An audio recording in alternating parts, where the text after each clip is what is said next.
Bonsoir mesdames, bonsoir messieurs, ravi de vous retrouver une fois de plus dans ce magazine de dimanche. Un vrai plaisir d'avoir sur ce plateau Gauthier Sey, il faut dire, il est journaliste et puis analyste politique, mais également responsable du journal en ligne Netic News, avec qui on discute sur l'actualité qui sévit en RDC en général, puis à Kinshasa en particulier. Bonsoir Gauthier Sey et merci d'être au rendez-vous. Merci beaucoup, bonsoir cher René, merci pour l'invitation et bonsoir aux téléspectateurs et à l'équipe technique des Canadiens. On rappelle quand même que vous êtes un fervent défenseur, des idéaux nobles pour la RDC. On vous voit souvent dans certaines émissions et très particulièrement sur Canal Presse. Exactement, nous sommes là en train de se battre, en train de chercher de travailler, faire notre travail de lanceurs d'alerte, mais aussi partager certaines idées, certaines valeurs pour ceux qui gèrent et ceux qui aspirent à gérer demain pour avoir un Congo fort, développé et émergent. Voilà, vous êtes également responsable d'un journal en ligne, Netic News, tel qu'on vous a annoncé. Exactement, je suis responsable du journal en ligne Netic News et certainement beaucoup de nos téléspectateurs de Canal qui sont habitués de me lire. Et c'est là où nous essayons un peu de faire nos analyses et être sur terrain pour faire, n'est-ce pas, donner à nos lecteurs la vraie réalité de ce qui se passe en République démocratique du Congo.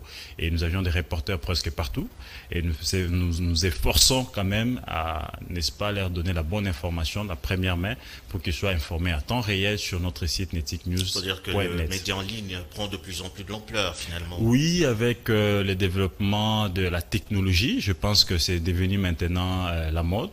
Donc il faut s'y adapter, il faut être sur Twitter, il faut avoir un site web, il faut être sur Facebook, TikTok. Ce sont des médias aujourd'hui les biais par lesquels nous faisons passer nos informations. Mais il faudra quand même ici dire que la République démocratique du Congo, c'est vrai, nous sommes très loin avec cette histoire des numériques, mais on sent que petit à petit, ça prend quand même de l'élan, mais nous n'arrivions pas... Le journal papier, oui, comme on dit, le dur.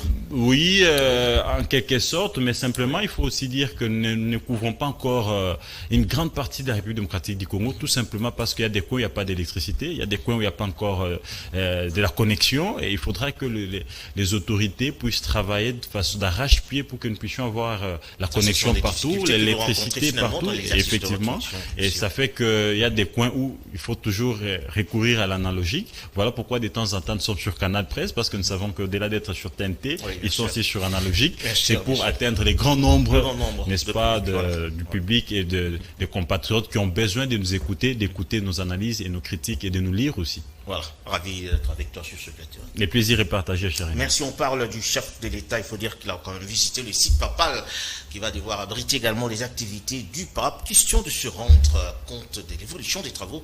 Images, commentaires.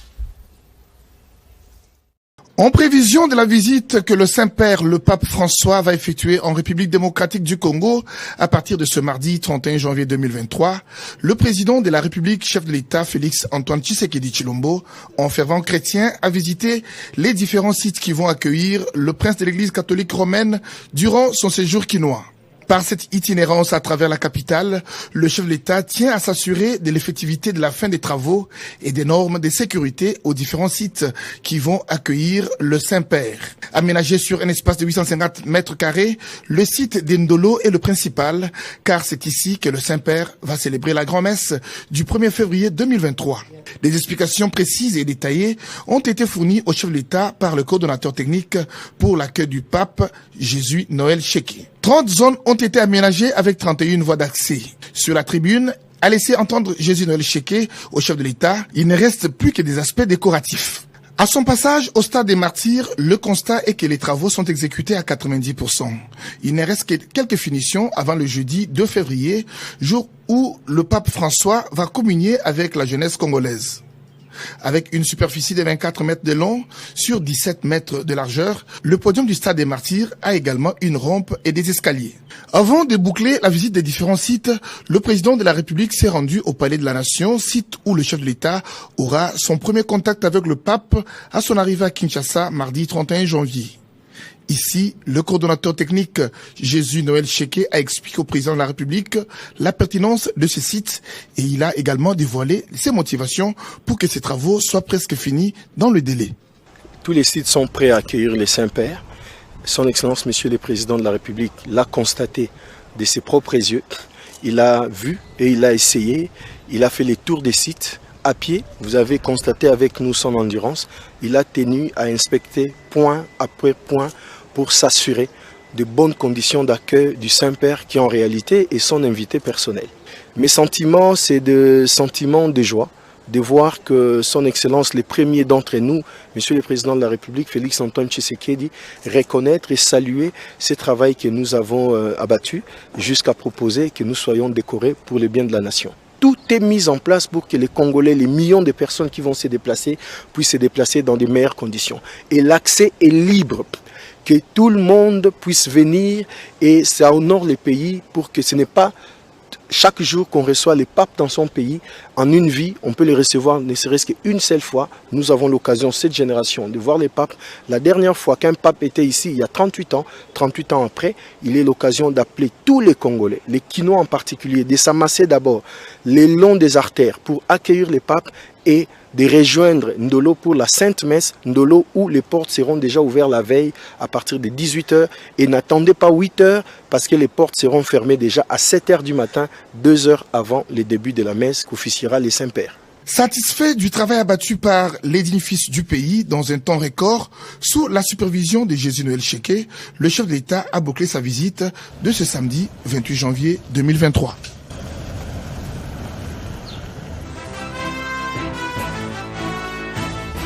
Le pape François arrive, Gauthier Seye à Kinshasa, il faut le dire, c'est pour le 31 janvier, un événement important pour l'Église catholique, mais également pour tous les Congolais. Alors, le sentiment finalement qu'on peut éprouver pour accueillir le pape qui arrive. Déjà, chapeau bas à ce digne fils, n'est-ce pas, qui a battu un travail des titans, un travail apprécié par tout le monde. Et ça, c'est l'expertise, n'est-ce pas, nationale.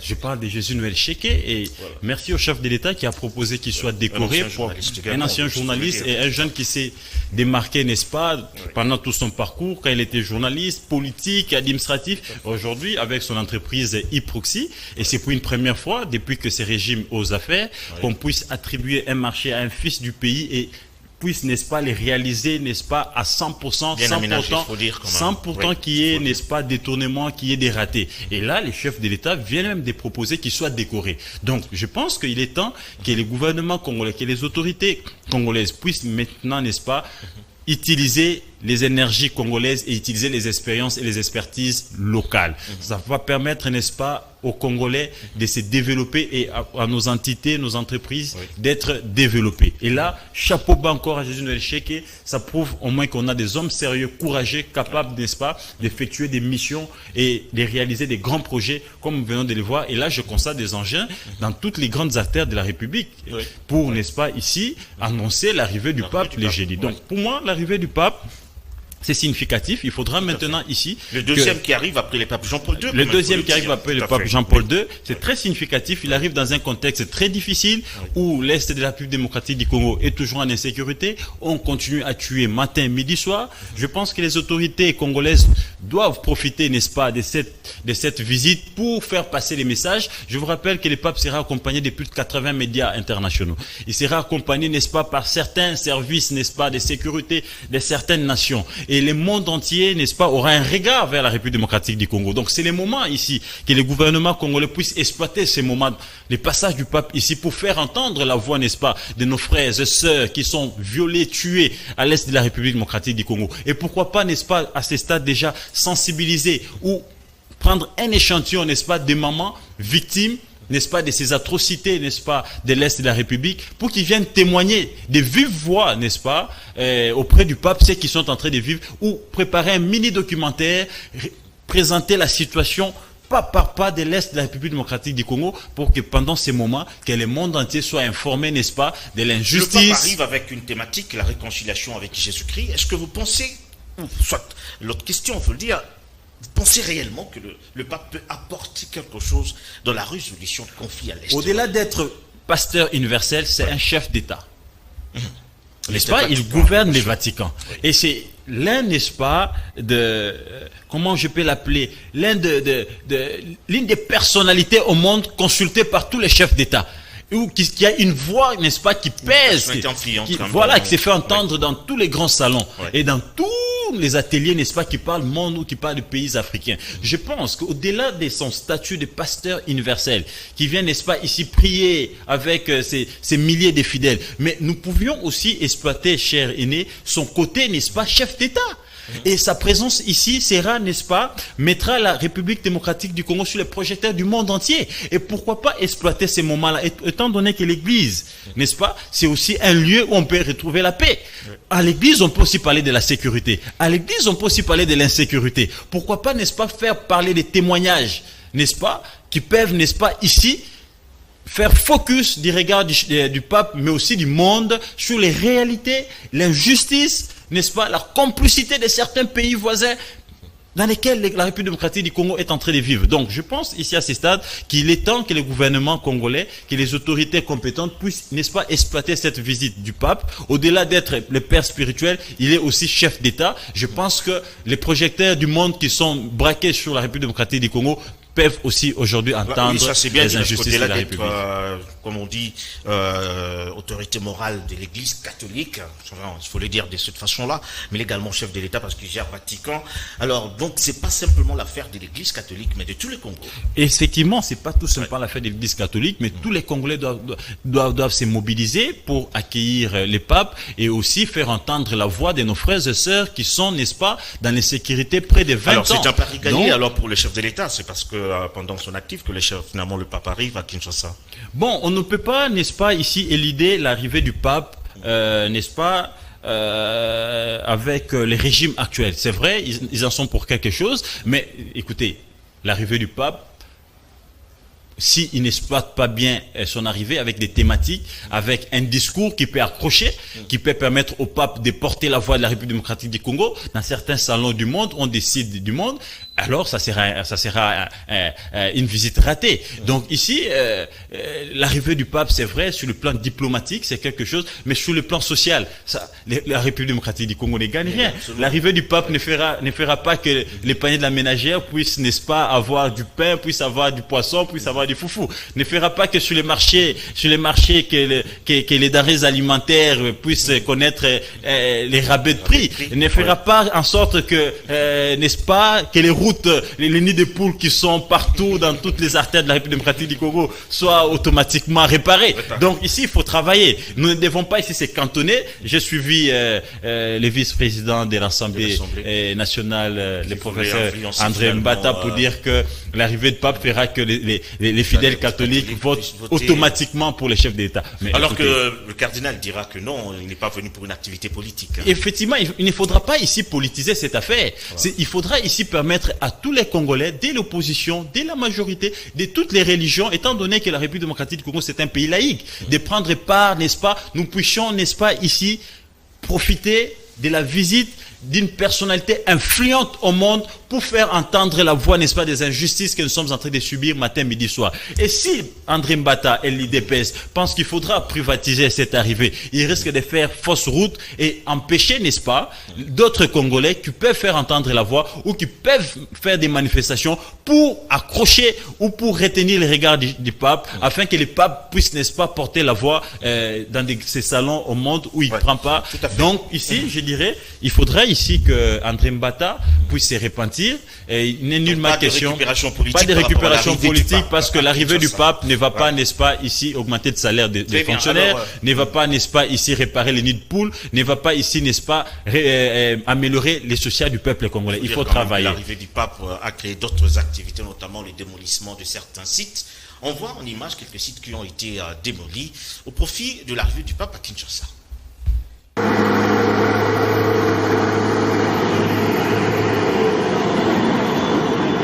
Pour ce grand événement historique de l'arrivée papale en RD Congo, les préparatifs vont bon train. En effet, le site diocésain de l'église catholique situé sur l'avenue Sendoué est choisi pour servir des parkings des différents véhicules, en l'occurrence ceux des autorités qui vont prendre part à ce grand rendez-vous. Pour rendre cet espace plus viable, les directeurs généraux de l'OVD Tumbachik et la Victor, son DGA Bouroumé Vénan, le DPK Alain Chimbalanga et et son sous-directeur technique, Jules Kisoso, ensemble avec les caucus des députés nationaux catholiques Ave Maria, se sont rencontrés sur ce site en vue de palper du doigt les travaux entrepris par l'OVD Kinshasa.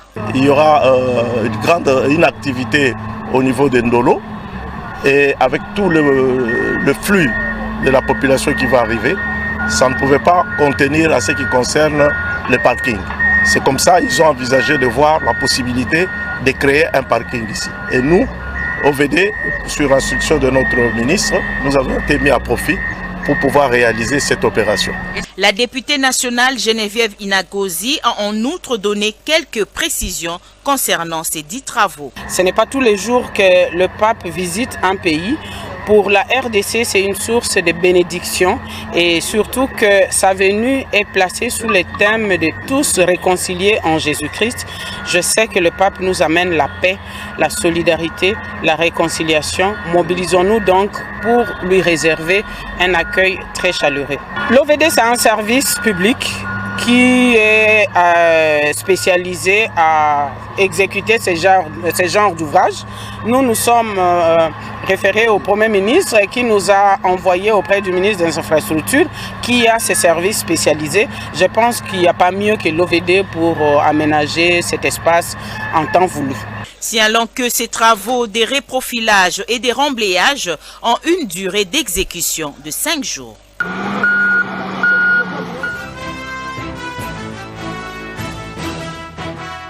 Voilà, Gauthier, tout à l'heure, là, on a vu des campements vivriers en train d'être démolis. Quelque part, on se pose des questions. Fallait-il attendre que le pape arrive pour aménager certains sites? Et on voit aujourd'hui certains ménages sont en train de trimer à cause de toutes ces démolitions. Effectivement, c'est tout simplement parce que nous avions un gouvernement d'attentistes. Ce sont des attentistes, ils n'attendent que des événements pour se mettre au travail. Il ne fallait pas attendre que les papes arrivent, il fallait se mettre au travail depuis longtemps. Et là, maintenant, ils ont brisqué, n'est-ce pas, les pauvres familles qui vivent, n'est-ce pas, certainement de ces marchés pirates. Et d'ailleurs, ils n'ont jamais construit des marchés, ils n'ont pas orienté ces vendeurs et vendeuses où ils devaient normalement aller vendre. Et ça, je considère ça comme un coup d'État, un coup de force. Et là, il y a des familles qui sont en train d'en pâtir maintenant parce qu'ils vivent de ça, ils envoient des enfants à l'école avec ça. Il faudrait, la faute revient au gouvernement et Samuel Condé, qui est un gouvernement attentiste, qui est toujours dans la réaction au lieu d'anticiper. Et là, s'ils étaient sérieux avec eux-mêmes, ils devaient se mettre au travail depuis longtemps.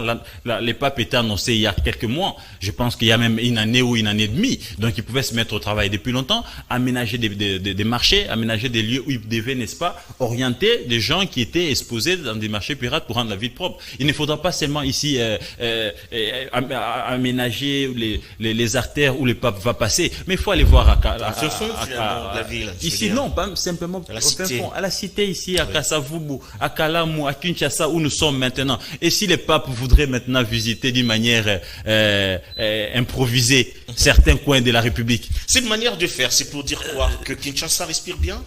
Voilà, donc ils veulent vendre du vent, ils veulent vendre une certaine image au pape, mais en réalité c'est pas le cas. Mais c'est qu'ils oublient que le pape sera accompagné de certains médias d'investigation qui vont, n'est-ce pas, ici entrer dans des points. Voilà. Que la pluie ne tombe pas ce jour-là. Espérons que la pluie ne va pas tomber. Je pense que Gentini Ngobila va réunir tous les chefs coutumiers et tous les pasteurs de la ville de Kinshasa pour essayer d'exhorter, n'est-ce pas, la miséricorde du Christ, que la pluie ne puisse pas tomber, sinon le pape sera inondé. Oh là, on risque de voir le pape être inondé. Et puis, donc ça, je condamne cette manière de faire. Nous ne devons pas faire quand il y a seulement de la visite. On ne doit pas, n'est-ce pas, ici, entretenir sa maison quand on doit recevoir des visiteurs. La maison doit toujours être propre. Certaines voies dans la commune de la Gombe, comme on dit. Tout à fait normal qu'on puisse barricader, parce que ça sera des zones papales. Il faudra ici sécuriser les papes. Et je vous informe que... Qu'est-ce qu'on craint, finalement? Oui, c'est tout à fait normal qu'ils puissent craindre les M23. Il y a pas longtemps, le gouvernement a reconnu que nous sommes agressés par un mouvement terroriste. Et les terroristes, ils agissent dans la distraction. Et ils peuvent, n'est-ce pas, faire mal à tout moment. Il faudra quand même prendre des mesures parce qu'il s'agit d'une grande autorité qui arrive. Il ne faudra pas, n'est-ce pas, ici avoir des accès à tout le monde, de peur que nous soyons surpris. Je vous rappelle qu'à Kassindi, il n'y a pas longtemps, les fidèles de cette église pentecôtiste ont été surpris, n'est-ce pas, par une bombe qui s'est perpétrée en plein culte et qui a causé 14 morts et 39 blessés. Donc, je considère que ces mesures de sécurité, c'est pour plus renforcer la sécurité autour du pape, mais la façon de faire, de démolir et d'entretenir doit être permanent. Nous ne devons pas entretenir quand nous avions seulement des visiteurs. Allusion à nos jeunes gens qu'on appelle des colonna. Est-ce qu'ils ne peuvent pas perturber finalement certaines manifestations, d'autant plus que bon, on sait que parfois ils sont infiltrés? On ne les souhaite pas, mais c'est un phénomène qu'on vit. Et d'ailleurs, je vous apprends qu'il y a dans certains coins de la ville de Kinshasa, les Koulouna barricadent même des routes. Pour passer, il faut payer 500 francs, il faut payer 1000 francs. Et là, il y a même des coins où les policiers ont abandonné les postes des polices parce qu'ils ne supportent pas la pression. Ils n'ont pas de munitions, ils n'ont pas de carburant, ils n'ont pas. Je pense que le gouvernement national et provincial mettront à la disposition de la police, n'est-ce pas, tout ce qu'il faut, les moyens pour qu'ils aient la mobilité et qu'ils aient des munitions en gaz lacrymogène, tout ce qui doit, en l'eau chaude pour permettre, n'est-ce pas, de maîtriser quand il y a des émettes au niveau de ces phénomènes que nous sommes habitués de vivre matin, midi, soir. Là, il faudra maintenant entretenir la police. Il ne faudra pas nous envoyer cette police enflammée, cette police qui n'est pas entretenue, qui n'a pas de moyens, qui n'a pas de casse-coute. Quand ils arrivent sur les sites, c'est pour commencer maintenant à déranger encore, n'est-ce pas, les invités ou à déranger les conviés. Donc, je pense que le gouvernement va prendre cette question au sérieux parce que il y a quand même, il y a pas longtemps, nous vivons vraiment ces phénomènes. Je vous rappelle qu'il y a un mois, ils ont barricadé la grande principale ici, 24 du côté UPC, près de 2 heures. Et pourtant, il y a un camp. Ouais. Donc, c'est un phénomène concret. On ne les souhaite pas. Espérons qu'il y a des mécanismes pour maîtriser ces jeunes gens qui ne puissent pas nous surprendre. Disparité des vues par rapport à nos confessions religieuses. Il y a des confessions religieuses qui n'admettent pas que le pape soit considéré à ce titre-là. Est-ce que vous ne pensez pas qu'il pourrait y avoir également d'autres actions des SAP de la part de certaines confessions?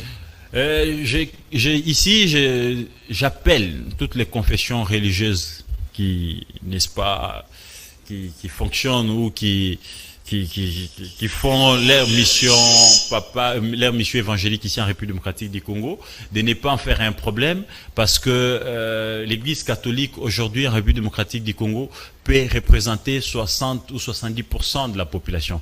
La plupart des chrétiens et toutes ces églises de réveil aujourd'hui, ils sont sortis de l'Église catholique. Ils sont sortis de l'Église catholique, d'un mouvement qu'ils ont appelé réveil. Donc, je pense qu'il ne faudra pas en faire un problème. Le pape aujourd'hui, c'est une grande personnalité. Et l'Église catholique, c'est une Église mondiale.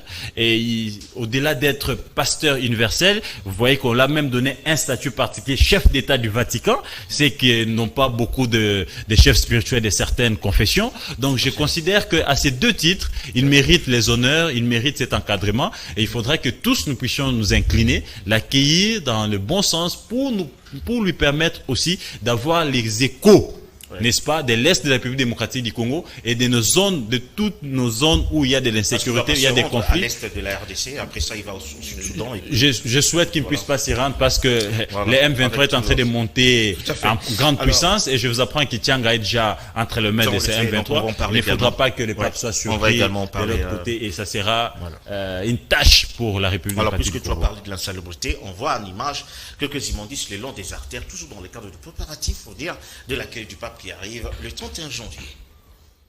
C'est depuis plus d'une semaine que les habitants du quartier 12 dans la commune d'Endjili se plaignent de ces immondices déposés sur les trottoirs en face du marché de la Liberté par les agents de l'hôtel de ville qui ne sont jamais retournés l'évacuer comme promis. À en croire que qui résident de ce coin, ceci a été évacué à hauteur de Kingasani par ce dernier dans le cadre de l'opération Coup de poing.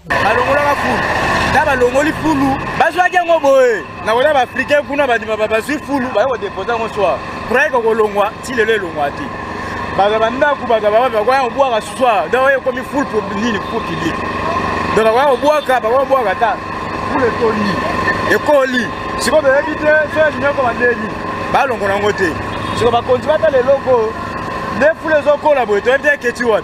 Le président de la République avait donné conseil, avait donné l'ordre pour qu'on puisse évacuer tous les gens qui vendaient devant ici. Mais nous avons vu le travail, c'était vraiment très bien passé.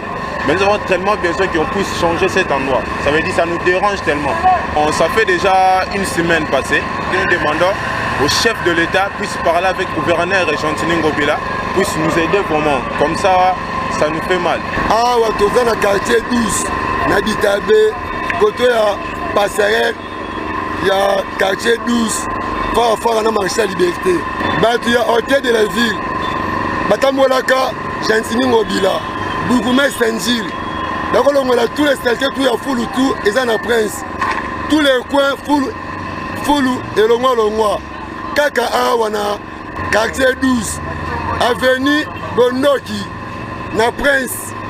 Baya Kaka na Dankiwana, Kifuna Kaka Foulou, Net Kaka, et Longwa, Batango tout, place Moko, et Longwa Tidelo, et Longwa Raté, et moi Yango. Tous ces années, bourgmestre Njili, chef du quartier à quartier 12. La mise pour la foule au Folongwa.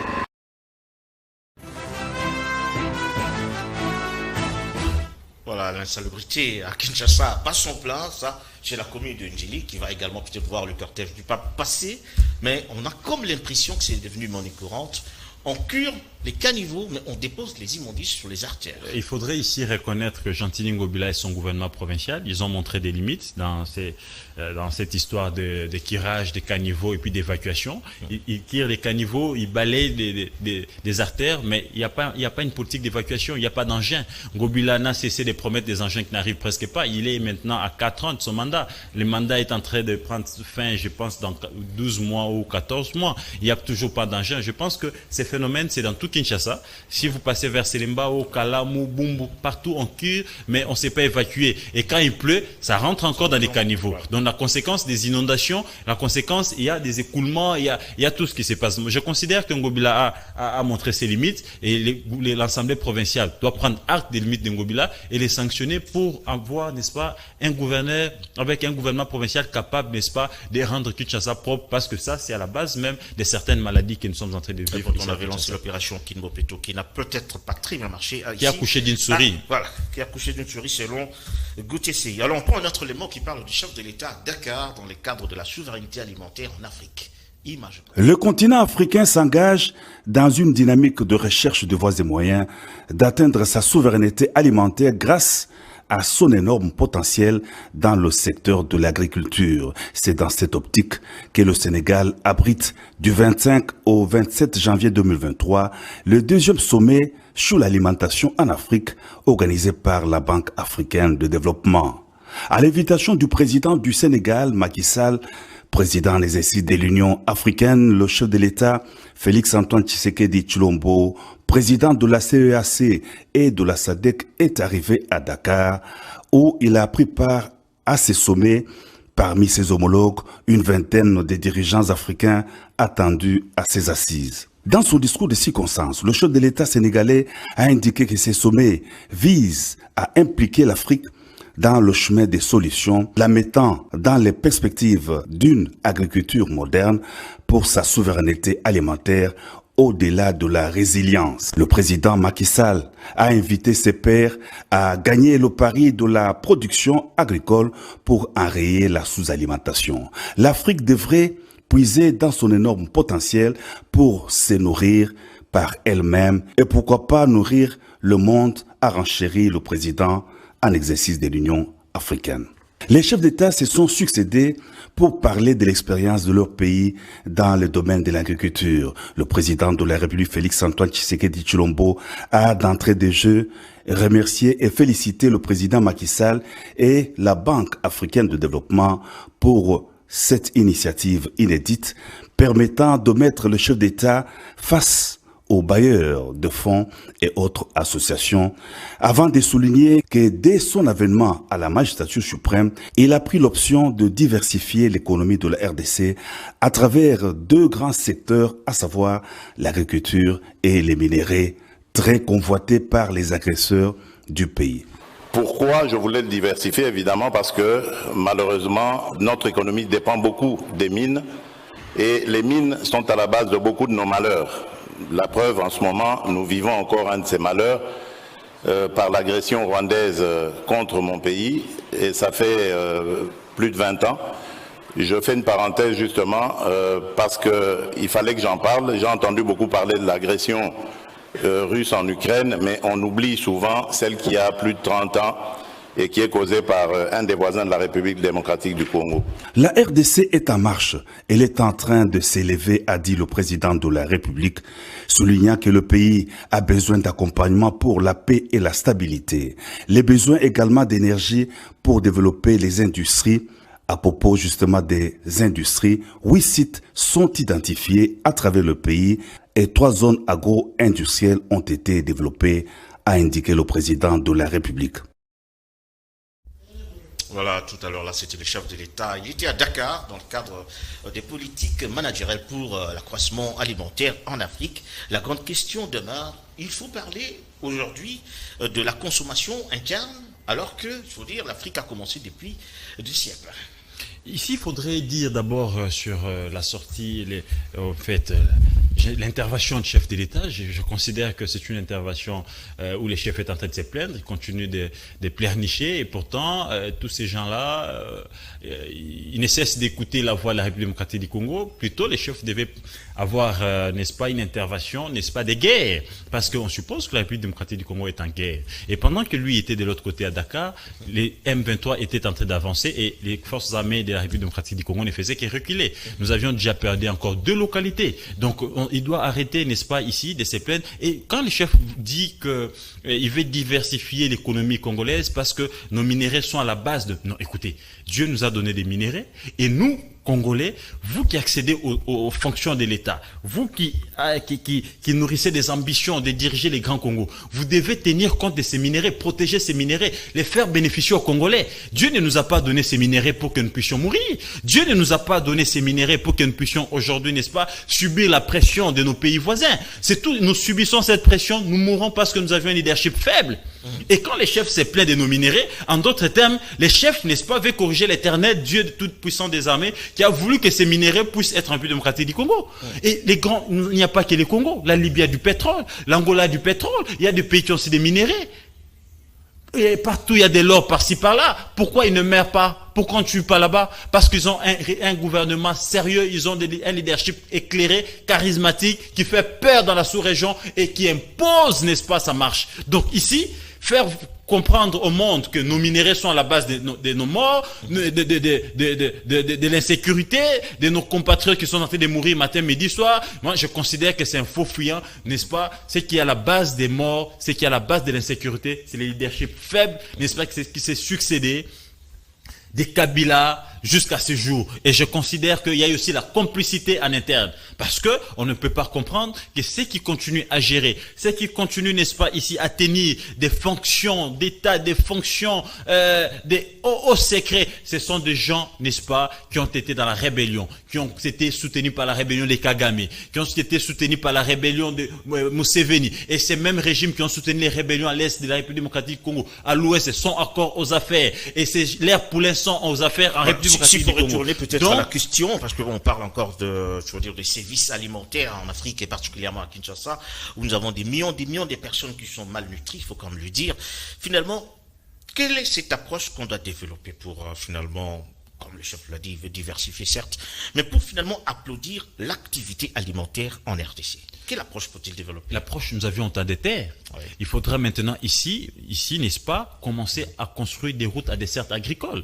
Nous avions ici, cher aîné, des fruits, nous avions ici des maïs qui pourrissent dans des villages parce qu'il n'y a pas de route. Oui. Il faut commencer, n'est-ce pas, ici à désenclaver nos villages. Si on désenclave des villages, nos mamans, nos cousines, nos cousins qui sont dans des fins fonds, ils produisent. Mais il n'y a pas moyen que ces maïs, ces fruits-là, ces oranges puissent, n'est-ce pas, nourrir Kinshasa, puissent nourrir, n'est-ce pas, Kisangani, les grandes villes, tout simplement parce qu'il n'y a pas de route. Il faut ici commencer par désenclaver des villages. Après avoir désenclavé les villages en construisant des routes à dessert agricole, maintenant ici, responsabiliser maintenant comment on appelle des industries alimentaires. Oui. Donner des moyens, oui. Subventionner ces industries pour permettre, n'est-ce pas, à nos mamans qui ont assez d'énergie dans des villages de produire autant, de quitter autant d'hectares à autant d'hectares. Et pourquoi pas industrialiser aussi, leur donner des engins, des tracteurs, les initier, n'est-ce pas, dans ça. C'est ça ce qu'il faudra faire.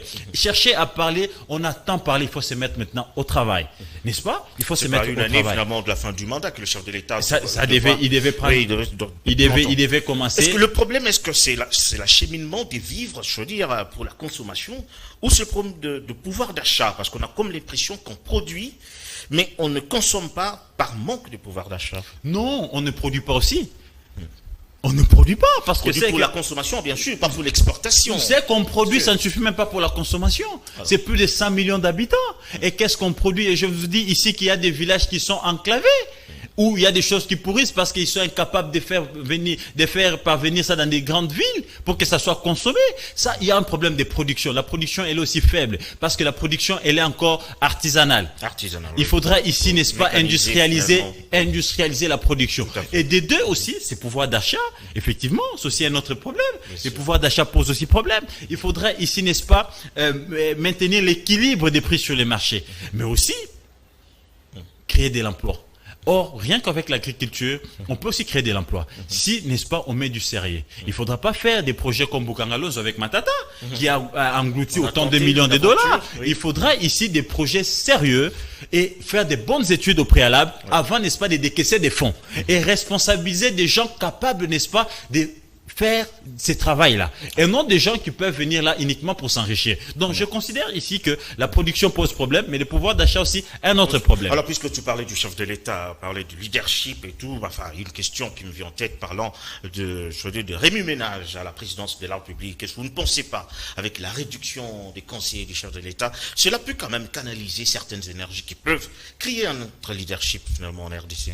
Exactement, c'est un fait. Il y a une restructuration au niveau de son cabinet. Les nombres acquittés, c'est pas moins de 17 à 13 conseillers principaux, des 4 des directeurs de cabinet adjoints à 3 directeurs de cabinet. C'est déjà ça réduire les trains de vie des institutions. Parce qu'il coûtait un peu beaucoup à la République. Ça, c'est quelque chose. C'est à saluer. Mais maintenant, qui sont ceux-là qu'on a responsabilisés? Est-ce que ce sont seulement les copains de Bruxelles, de Paris, ou ce sont des gens capables, n'est-ce pas, de donner de l'eau au moulin pour permettre, n'est-ce pas, à la République, n'est-ce pas, à se redémarrer. Parce que nous avions longtemps, n'est-ce pas, ici, dormi dans nos lauriers. Donc ici, il est question maintenant, cher aîné, de voir ce qu'il a responsabilisé, c'est mettre au travail. Donc les castings posent problème alors, peut-être, parce que pour certaines gens qui disent que bon, il y a tel qui a remplacé Bisselele qu'il ne fallait pas. On a suivi même sur les réseaux sociaux. Enfin, on ne relaie pas les informations des réseaux sociaux. De toute façon, c'est une... À mon avis, je pense que les castings posent aussi problème avec ces régimes. La preuve, vous allez vous rendre compte que depuis que nous avions commencé avec le gouvernement Ilunkamba jusqu'à ce jour, vous constatez qu'il y a quand même des ministres aussi qui posent beaucoup de problèmes. Qui leur cursus pose problème, mais aussi arrivés aux affaires, ils sont incapables de produire des bons résultats. Et quand on voit même dans les cabinets de chefs de l'État, c'est le même problème. Les détournements partent du gouvernement jusqu'au cabinet de chef de l'État, jusqu'au point de se constituer, n'est-ce pas? Ils se sont substitués en gouvernement parallèle. Et ils ont initié certains projets, n'est-ce pas, pour s'enrichir, notamment les 100 jours, Chilegelou, autant de projets, et même l'université qui devait être construite en Bougimaï. Donc vous constatez qu'il y a eu quand même une pesanteur au niveau de son cabinet qui faisait que nous puissions, n'est-ce pas, arriver à croire qu'il y avait un gouvernement parallèle qui pilotait aussi des choses. Donc je considère que les castings, vraiment, c'est aussi un sérieux problème dans ces régimes, et il est temps que les chefs de l'État puissent se ressaisir. Espérons que les gens qui viennent récemment dénommés au niveau de son cabinet pourront faire la différence, et les gouvernements Samadé qu'on attend pourra aussi, on pourra aussi voir des FIDI qui pourront, n'est-ce pas, mouiller les maillots pour essayer quand même de redorer l'image de ces régimes qui a versé ou qui a été essuyé par de nombreux détournements en termes de millions de dollars. Très bien, je rappelle que nous recevons Gauthier C, journaliste puis analyste politique. On prend cette fois-ci des propos recueillis du député Mbozi du mouvement des libérations du Congo, qui parle d'une certaine manière du bilan du chef de l'État. La perfection n'est pas de ce monde. Personne ne peut se prévaloir d'être parfait, d'être positif dans tout ce qu'il fait. Non, c'est pas vrai. Ce bilan de Félix Tshilombo repose sur 3 axes. Le premier axe, c'est d'ordre sécuritaire. Aujourd'hui, au moins, il faut le reconnaître, l'opposition peut vivre en paix. L'opposition peut faire son travail sans être bastonnée, pourchassée, comme le faisait Kabila. Nombreux étaient contraints à l'exil, comme moi-même ici qui vous parle. Avec Tshilombo, l'opposition fait son travail sans être inquiétée outre mesure. Dans l'armée congolaise, on a connu ce qu'on a appelé les accords avec le CNDP, avec le M23. Parmi les difficultés que nous rencontrons au sein de l'armée, entre autres la trahison et tout ce qu'on peut dire, C'est la présence des armées étrangères au sein de FARDC. Bosco Tanganda est une illustration. Il est allé témoigner à la CPI qu'il était un expert rwandais qui est venu au Congo à la demande de ces autorités. Et il est venu avec une cohorte de militaires rwandais qui se sont disséminés à travers l'armée congolaise, trahissant et faisant tout ce qu'ils veulent. J'apprécie le recrutement qui vient d'être lancé, la campagne de recrutement des jeunes gens qui sont recrutés dans les normes. Ce ne sont pas les Kadogo et tout ce que vous savez. Mais là, c'est un recrutement sélectif, un recrutement scientifique, un recrutement moderne et patriotique, citoyen. Aujourd'hui, le budget, on a osé, vu les recettes qui sont en train d'être récoltées, on est autour de 15 milliards. C'est une avancée significative.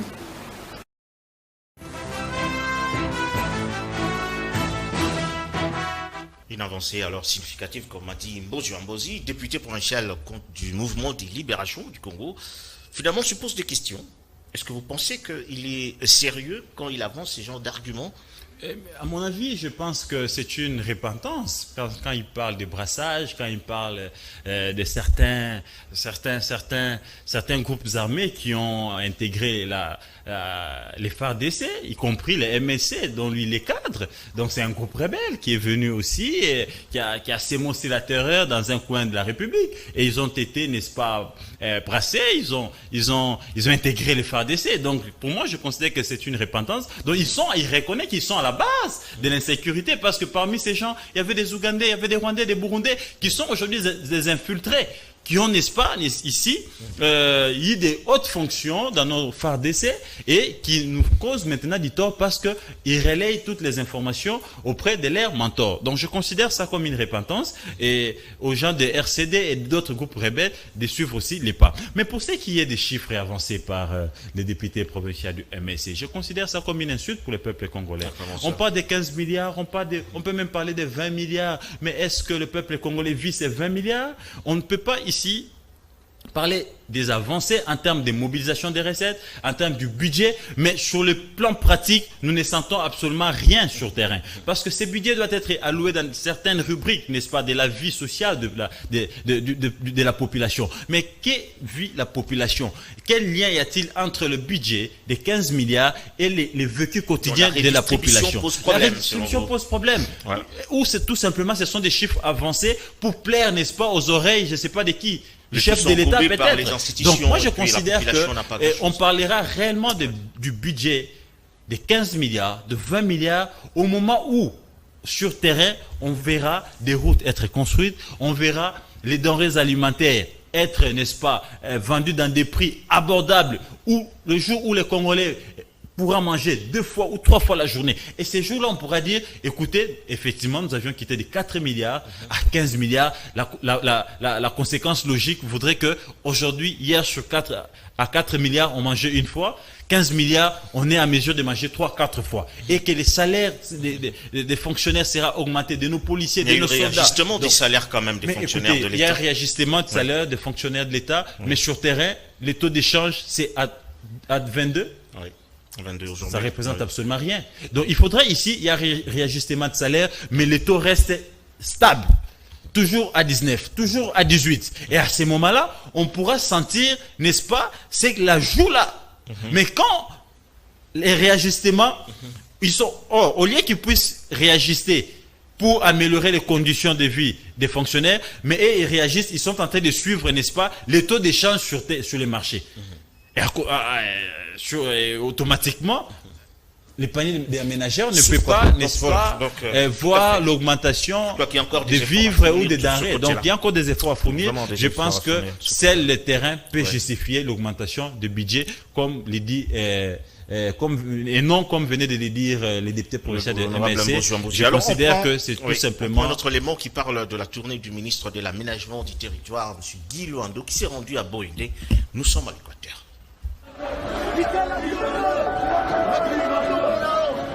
Après un séjour de travail marathon, le ministre d'État, ministre de l'Aménagement du Territoire, Maître Guilouan Domboyo, vient de boucler sa mission officielle dans les provinces de la Chuapa et de l'Équateur, accueilli chaleureusement de manière spontanée en digne fils du terroir à Boendé. Maître Guilouan Domboyo a démarré son inspection par la visite des chantiers où sont exécutés des travaux de modernisation de l'aérogare et de la voirie urbaine. Ces travaux réalisés sous l'impulsion du chef de l'État, Félix-Antoine Tshisekedi Tshilombo, pour le développement de ce coin du pays, avaient été lancés en mai 2022 par 3 membres du gouvernement central. À ce jour, l'entreprise AWA qui les exécute déclare relever le défi et parle de l'étape de finition. Un des responsables explique. 72 jours, na surface moko ya 1034 mètres carrés. C'est-à-dire 22 mètres sur 47 mètres.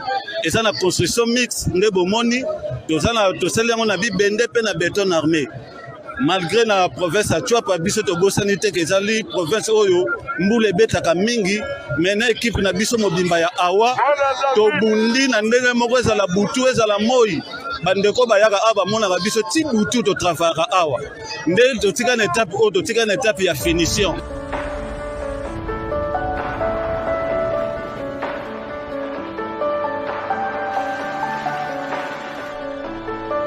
Deuxième étape de la mission du ministre d'État, la cité de Bokote, dans la province de l'Équateur, où les travaux d'érection du mausolée du bienheureux Isidore Bakanja sont en cours d'exécution. Le gouvernement congolais, à travers le ministre d'État de l'Aménagement du Territoire, se félicite de l'évolution de la construction. Non, c'est toujours un motif de fierté. Et lorsque le chef de l'État, le président de la République, Félix-Antoine Tshilombo, dans sa vision éclairée pour le développement, je suis content, comme le ministère à qui revient la charge du suivi et du contrôle, parce que le suivi et le contrôle de ce projet, la construction du sanctuaire et tous les autres compartiments ici à Bokote, a été confié au ministère de l'Aménagement du Territoire.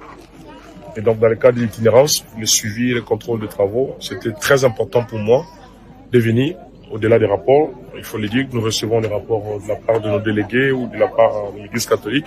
Mais il était quand même question de venir constater l'état d'avancement des travaux, constater aussi les difficultés. Mais là, je viens de constater qu'il y a évidemment des écarts par rapport aux prévisions. Je repars avec un motif de satisfaction et le rapport sera fidèlement transmis à qui de droit pour la bonne marche et la poursuite des travaux dans ce site hautement spirituel pour l'Église catholique. Même sentiment du côté de l'entreprise exécutant les travaux lancés en mars 2022 par le Premier ministre Jean-Michel Samalou Kondé. L'ingénieur explique. Nous avons débuté depuis le 4 juillet 2022 sous la surveillance aiguisée de l'Église catholique et du gouvernement, dont les représentants sont avec nous. Alors, les travaux que nous sommes en train d'élaborer ici sont des travaux vraiment très vastes, assez titanesques, parce que le site où nous sommes en train de construire, c'est de 73 hectares. Et puis, donc, nous avons commencé avec 8 grands chantiers. Le premier chantier dont vous avez vu, c'est le quai d'accostage, suivi du bâtiment administratif, suivi de l'ancien sanctuaire. L'ancien sanctuaire, c'est là où il est enterré actuellement. Donc, nous allons prendre les reliques et nous allons transférer dans le nouveau sanctuaire. C'est notre bijou d'architecture, une architecture unique dans notre pays, ça il faut le dire. Suivi l'autre chantier, c'est les hébergements des évêques. Nous sommes suffisamment avancés. Pour nous, c'est un grand honneur et puis un grand challenge. Surtout, nous sommes en train d'ériger également notre piste d'atterrissage. Si tout va bien, ces mois ici, nous allons les commencer. C'est une piste avec le normal standing. Vraiment, nous voulons que ça avoisine le standing national parce que c'est une piste de 3 km. Donc, de 2 km plus une zone de dégagement avec un aérogare. Avec le standing où on peut se dire on quitte Kinshasa directement vers Bokote, tout comme on veut faire aller-retour, on peut y résider. Cette œuvre, dont les travaux sont supervisés par l'Église catholique, est exécutée, entre autres, en prévision de la visite du pape François en RDC.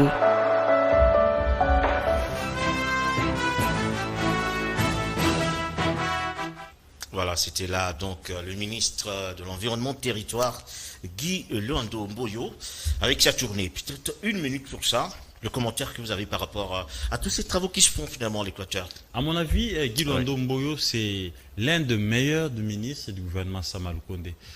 Pourquoi je l'ai dit, un jeune qui arrive, on lui donne un secteur qui n'existe presque pas, qui n'existe que des noms, et il donne la forme à ces secteurs. Ce ministère qui n'a jamais existé, qui a toujours été collé à d'autres ministères, et on lui donne ces ministères presque vides, je dirais. Et il donne un sens à ces ministères, la forme, l'essence, et il commence maintenant à poser des actions qui influencent l'ensemble du territoire. Je vous rappelle que c'est le ministre qui a lancé le projet Revit. Repensons, n'est-ce pas, à construire nos villes, nos villages et territoires. Et le fait de faire des descentes d'itinérance comme ça chez lui, je suppose que tous les membres du gouvernement, à tous les niveaux de responsabilité, doivent maintenant être animés de cet esprit de reconstruire nos villes et nos villages, tout simplement parce que vous voyez la difficulté qu'on a toujours quand il y a des grandes activités dans nos coins, que les chefs d'État doivent s'y rendre. On a un problème d'hôtel, souvent on a un problème de logement, les gens ne savent pas où dormir, tout simplement parce que la plupart de nos dignitaires préfèrent construire à Kinshasa, en Europe, et ils oublient leur village, ils oublient leur coin. Et Guy Luando vient ici dire à tout le monde, ici, il vient réveiller, n'est-ce pas, tout le monde en l'air disant, écoutez, nous sommes longtemps coincés, nous sommes longtemps bités à ces problèmes, voilà la solution, je vous amène un projet Revit. Un programme de mise en œuvre, n'est-ce pas, pour ces grands programmes de développement de 145 territoires. Donc, pour moi, c'est un génie qui est venu avec autant d'actions dans ce secteur. Il a révolutionné un secteur qui n'existait presque pas. Aujourd'hui, le ministère d'aménagement, c'est un ministère envié aujourd'hui par tout le monde. Tout le monde veut y aller tout simplement parce qu'on a donné le ministre de l'Environnement du territoire de la RDC. Donc, mais à Kinshasa, on ne sent pas sa main dans l'aménagement du territoire. Tout simplement. On le voit à l'Équateur, bien sûr, parce tout que simplement, non, le dire aussi. Tout simplement parce que ici à Kinshasa, il y a, c'est les sièges de toutes les institutions. Il y a la présence de tout le monde. Des fois, il fait des descentes, il accompagne le Premier ministre, il ne peut pas prendre les devants. Et là, c'est chez lui. Et là, il est allé comme ministre national. C'est tout à fait normal qu'il prenne les devants. Avec mais souvent, vous le voyez, avec une endurance, mais aussi sous avec son costume, sous un soleil de plomb. Je pense qu'il est fait presque partout, même ici à Kinshasa. Mais souvent, il laisse, n'est-ce pas, la primaire au Premier ministre. Il laisse la primaire souvent au chef de l'État. Et il ne sait pas, n'est-ce pas, jouer sa partition individuelle. Mais là, il est seul. C'est comme ça que vous le voyez dans sa peau de leader de ces coins. Donc, bref, je dirais, coup de chapeau bas à ces jeunes warriors qui fait du bon boulot et qui fait la fierté quand même de la jeunesse, du rajeunissement de la classe politique. Très bien dit. Alors, côté C, on prend un autre ministre. Cette fois-ci, c'est le ministre de l'EPST, Tony Baba, qui a également fait une tournée. Nous sommes à Boma, dans le Congo central. Après une journée de jeudi très chargée, celle de vendredi l'est encore plus. Pour le ministre de l'enseignement primaire, secondaire et technique, le professeur Tony Mwabakazadi, qui séjourne depuis quelques jours dans la ville de Boma. En mission de service, le patron de l'EPST a poursuivi avec ses visites surprises dans différents établissements scolaires de la ville, après celle de la ville côtière de Mwanda, toujours dans la province du Congo central. Objectif, veiller sur la qualité de l'enseignement après avoir réussi la consolidation et la pérennisation de l'enseignement primaire, devenu à ces jours irréversible. Aujourd'hui, c'est la gratuité. Et à côté de la gratuité, nous devons veiller également sur la qualité de l'enseignement. Et le seul instrument que le ministre a entre ses mains pour relever la qualité de l'enseignement, c'est l'inspection scolaire, qui depuis un moment ne jouait pas son rôle.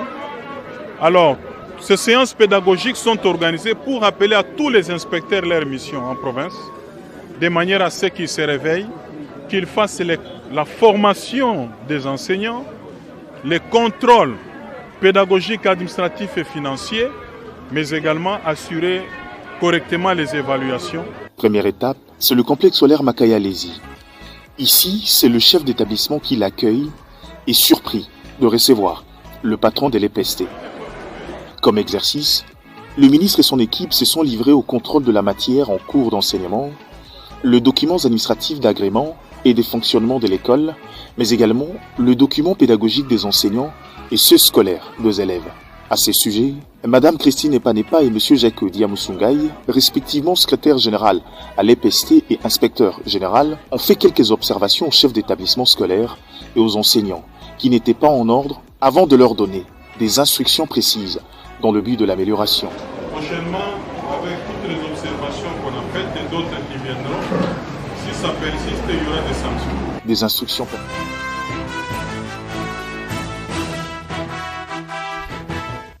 Voilà, c'était donc Tony Mwaba, toutes nos excuses, ministre de l'EPST, également en itinérance dans le Congo central.